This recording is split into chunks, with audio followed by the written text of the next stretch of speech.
So back to acute variables, we're actually talking more about, like we said, the volume, the amount of sets, reps, tempo, speed of each repetition, and then how they would progress over the weeks.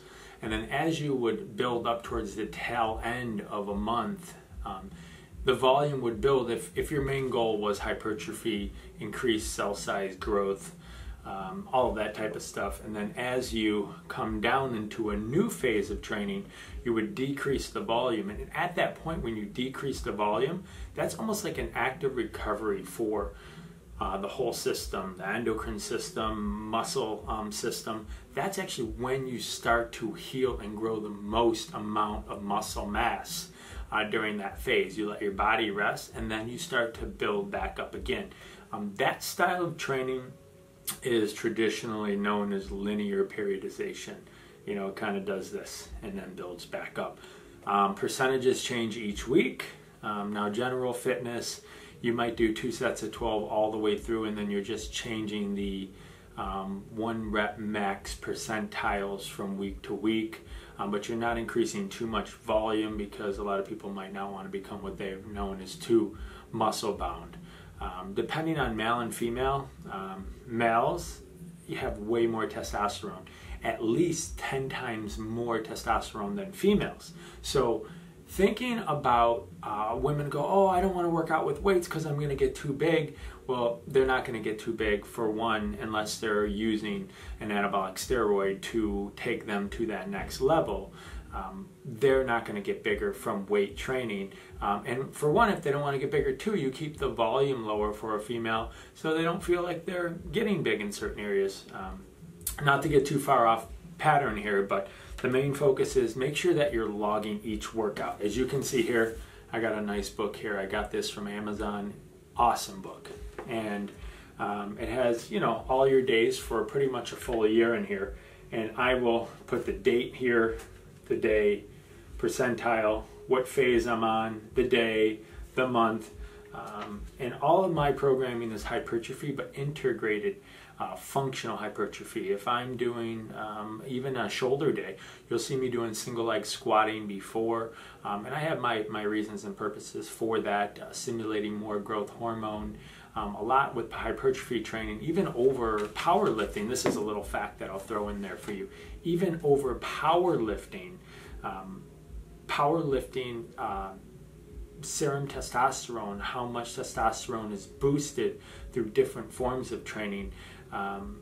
Serum testosterone in powerlifting, which is, you know, that 1 to 3 rep range, 1 to 5 sometimes, depending on your goal.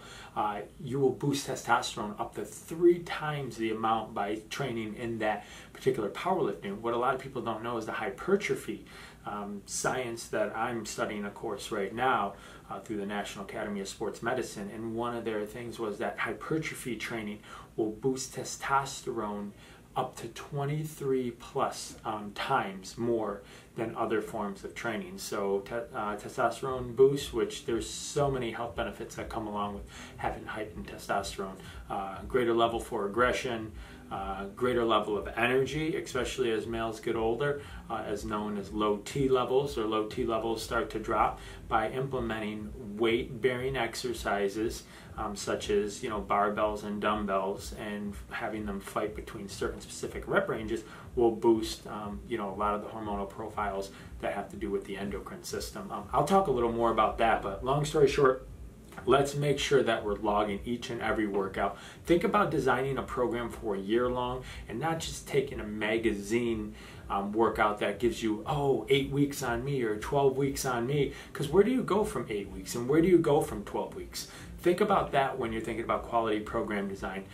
Thinking about if you haven't worked out, think about hiring yourself a personal trainer, because that's a fitness professional that will add value to your training program, because he knows where to go after 12 weeks, after 16 weeks. If he's a really good trainer, he's going to design a specific program based on your goals that's going to take you from point A all the way past point C, and then you're going to see changes each and every year, and a really good trainer is going to be able to do that for you. So for today, the focus is program design, logging your workouts, finding a quality, effective, research-based training program that integrates stabilization phase, like a circuit training phase, where you have to force yourself to work on reactive training, which is otherwise known as plyometric training, in a progressive format, single leg balance exercises to help strengthen the joint, to help improve communication from the muscular system and the nervous system, and then doing a lot of integrated core exercises as well.